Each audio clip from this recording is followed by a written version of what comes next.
There are a variety of different retinoids available. There are the prescription retinoids, which are adapalene, tazarotene, and tretinoin, better known as Retin-A, and those are the prescription retinoids, but there are also over-the-counter retinoids, such as retinol, which is the vitamin form. That's what we eat. That's what's necessary for vision.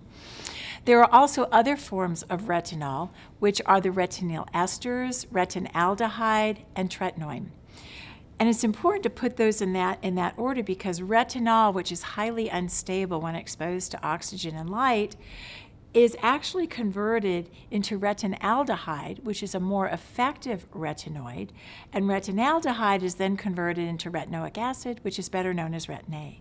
So there's an interesting link between your prescription retinoids and your over-the-counter retinoids, and each of them have a different amount of activity because in our skin we actually have receptors. We have little cups to which the retinoids attach, and that influences how our skin behaves, and that's why retinoids are so important in anti-aging. Many people are not able to use over-the-counter retinols because they can be a little bit irritating.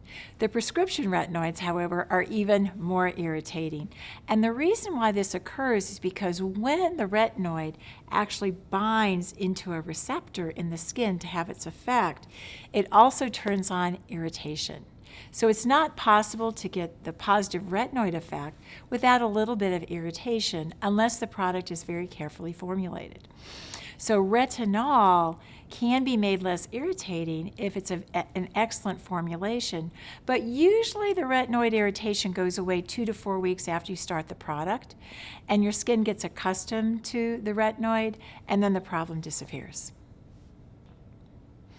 Retinol is a very important substance in skin aging, and the reason is skin actually has a receptor for retinoids. Skin doesn't have a receptor for lots of different things. It doesn't have a receptor for example, licorice extract, or it doesn't have a receptor for green tea extract, but it does have a receptor for retinoids.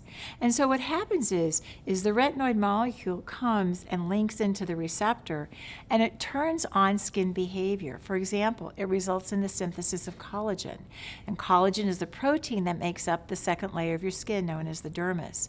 It also makes the outer layer of skin, the epidermis, tighter and more compact. So what retinoids actually can do is they can actually make older skin behave more like younger skin by turning on this retinoid receptor. And that's why retinol is such a valuable anti-aging ingredient in the over-the-counter marketplace, and it's put into many moisturizers that are designed to improve the appearance of the skin.